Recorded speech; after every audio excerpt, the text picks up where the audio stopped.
Bienvenidos y bienvenidas a La Hora de Textos, un espacio en el que dedicaremos unos minutos en conocer un poquito mejor nuestro idioma, el español.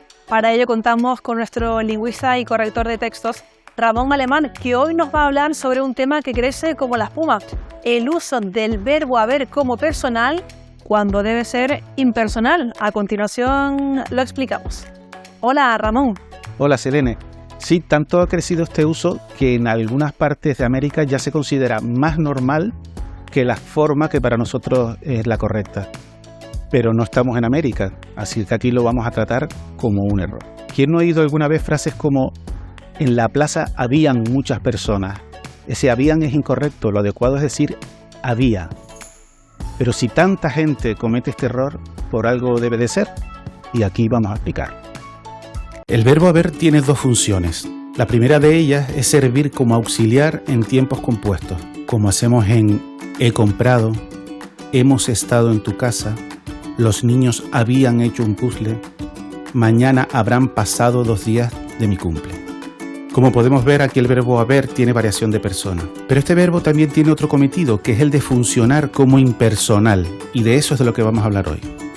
Cuando ocurre esto, tiene un significado parecido a existir o a estar, y las oraciones en las que participa son impersonales, o sea, no tienen sujeto. Al ser impersonales, el verbo debe ir en tercera persona del singular, como en estos ejemplos.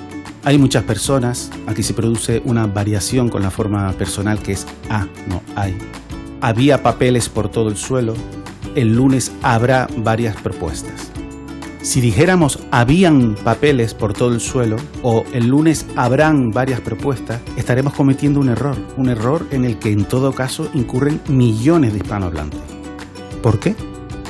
Bien, antes decíamos que en estos casos el verbo haber tiene un significado parecido al de existir, pero ocurre que cuando usamos existir, aquello que existe es el sujeto de la oración. Por ejemplo, existían muchos pueblos indígenas en el Amazonas, por lo que el verbo tiene que concordar con ese sujeto.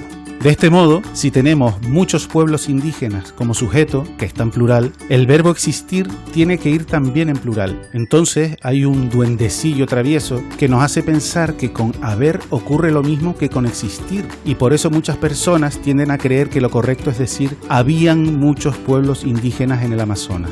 Pero sucede que aquí ya no hay sujeto, pues la oración es impersonal, y muchos pueblos indígenas es en realidad complemento directo. Al no haber sujeto, el verbo tiene que ir en tercera persona del singular.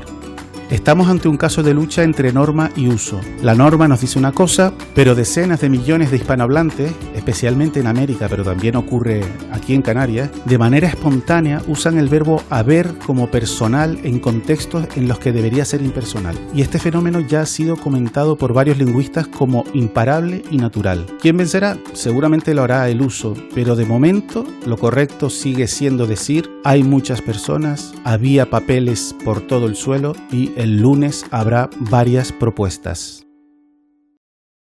Sin duda estamos ante un ejemplo claro de enfrentamiento entre norma y uso. Ramón, ¿tú crees que algún día los libros de gramática darán como correcta esta forma tan peculiar de usar el verbo haber? Pues seguramente sí, pero yo desde luego te puedo asegurar que no estaré vivo para ver ese momento. Bueno, pues eso ya lo veremos. Ramón, muchas gracias. Gracias a ti, Selene, y a los telespectadores. Y muchas gracias a todos ustedes. Les esperamos en el próximo programa aquí, en La Hora de Textos. Adiós.